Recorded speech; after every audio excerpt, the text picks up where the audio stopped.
to November, Scorpio season. This is the part of the year where the collective psyche says, let's have a talk, and then pulls out the shovel. If you watched my video for October, you can see a lot of things that I told you were coming down the pike did in fact come. Arguably, October cracked the mirror in some respects. So November is the month where we're cleaning up the shards. And maybe remembering or realizing for some that this mirror was two-way the whole time. This month might look like a national therapy session run by an over-caffeinated exorcist. I don't mean to be dramatic, but we do have 4 retrogrades. Lilith is on the loose. And Pluto finally wide awake in Aquarius. Translation? Well, we're not just doing shadow work this Scorpio season. We're probably doing some shadow power washing or pressure washing. Pluto going direct finally in Aquarius is kind of like a cosmic Wi-Fi reconnecting after an outage. Only to realize that maybe you missed like 20 notifications about, a system update having to do with power structures.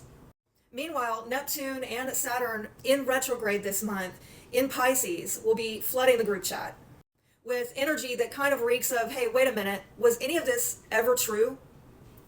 Those kind of questions. And then you got Mercury and Jupiter retrograde at the same time, so we're basically in a lot of proofreading reality type of energy. Everybody's inner fact checker is waking up. And the universe basically says, so how attached were you to that illusion?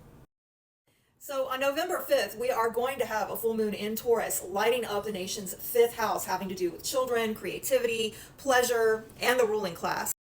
Picture a cosmic nanny coming in and saying, who made this big mess? Oh, and who's profiting from it? And with the sun conjunct Lilith during this time in Scorpio, secrets around money, power, and moral posturing aren't going to be able to keep their filters on.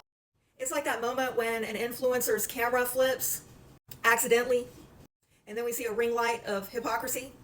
Yeah, a lot of that going on as of late. And, then let's dive into this 12th house vortex of Mars, Mercury retrograding through Sagittarius, where we see there could be a lot of hidden motives, ideological trench wars, and algorithmic gaslighting that unfortunately could get louder before they all fade. The collective is learning to mute the madness. Americans are finding the mute, block, unfollow buttons, giving us some sweet relief. Now, as the South Node in Virgo is inching toward Neptune in Virgo, which has been going on for a while now, well, I just got to remind y'all, it continues. This national detox from false prophets, whether they be spiritual, political, or social media influencers. It is having us purge belief systems. And this Chiron transit in our 4th house remains opposing our natal Saturn, and that's reminding us that healing the homeland hurts, but ignoring it hurts even longer. Now, by the time Saturn stations direct on November 27th, we're going to stop floating around in the fog, and we're going to start labeling boxes in the attic, so to speak. Keep, donate, burn with sage. The moral compass of this country is going to have a reboot. Accountability is going to stop being optional.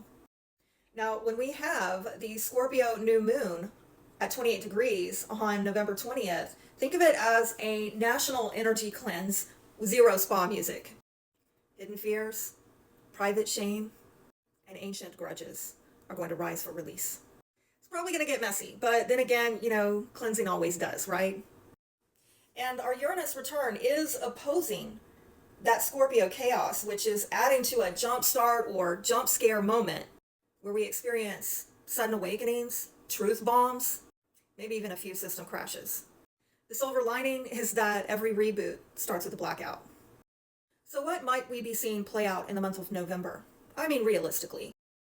I'd be on the lookout for, headlines having to do with data leaks, whistleblowers, market corrections, maybe even some major public figures backtracking some bold claims.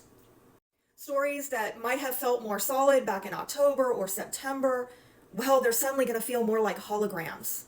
Well, that is if they don't already.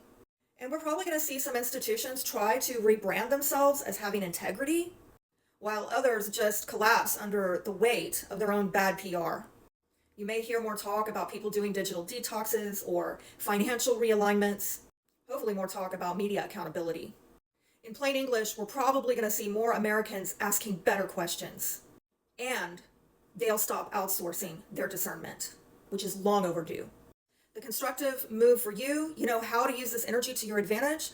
Well, I'd say stay curious, but not consumed. Be your own fact checker and support independent voices who verify, not just amplify like Mockingbird Media. And maybe use November's energy, the friction that we're feeling at this time, to detox from our own information diet, as we're seeing that certain people are paid for and their voices are not authentic. Click that mute, unfollow, block. Teach the algorithm. Take control over what you watch, repeat, and believe. Because November isn't punishing us, it's purging us. And America's mass psychological exorcism isn't necessarily about demons, although for some it probably is. It's more about deleting outdated code from this matrix. By the end of this month, storylines may still be a bit messy, but clarity is contagious. And the truth, it doesn't need a PR team, it just needs the fog to lift, which it will by the end of this month when Saturn gets out of retrograde.